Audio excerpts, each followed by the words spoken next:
지난해 3분기 화폐 유통 속도가 사상 최저치를 기록했습니다.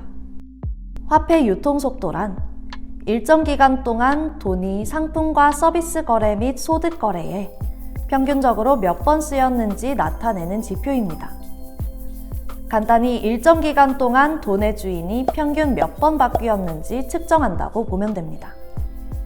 화폐 유통 속도는 명목 GDP를 시중 통화량으로 나눠서 구합니다. 이때 시중 통화량으로는 넓은 의미의 통화를 일컫는 M2 통화량을 씁니다.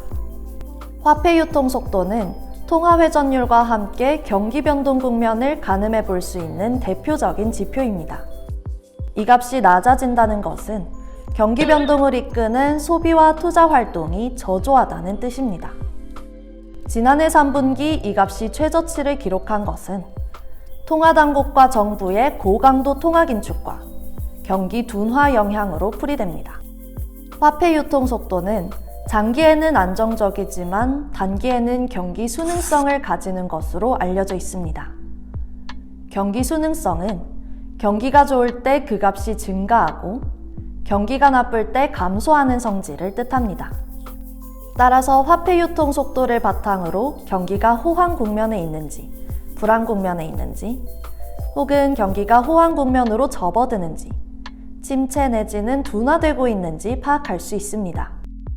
1998년에서 2021년 기간 중 화폐 유통 속도 추이를 살펴보면 서서히 그리고 꾸준히 감소해 왔습니다.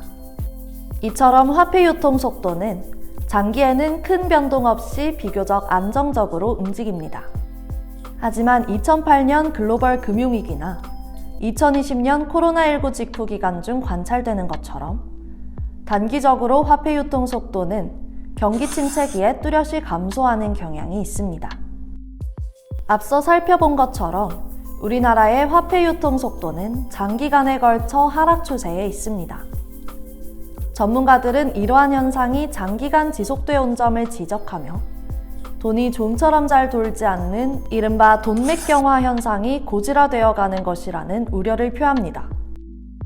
실제로 한 연구에 따르면 2018년 기준 우리나라는 OECD 16개 국가들 중 화폐 유통 속도 하락률이 가장 큰 것으로 나타났습니다.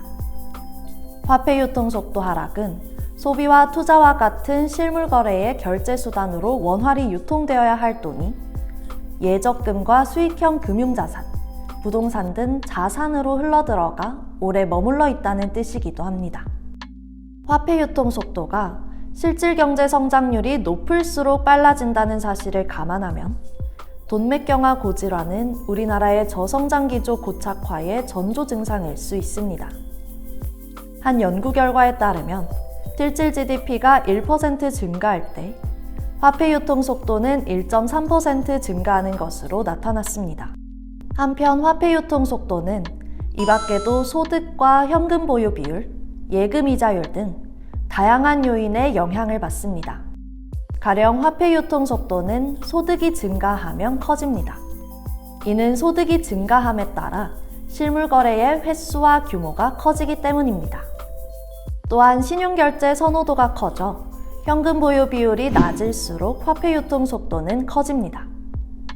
이는 은행과 같은 금융기관을 통해 더 수월하게 돈의 주인이 바뀔 수 있기 때문입니다.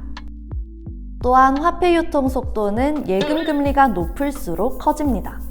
이것은 예금 금리가 높을수록 현금 보유 비율이 낮아지기 때문입니다.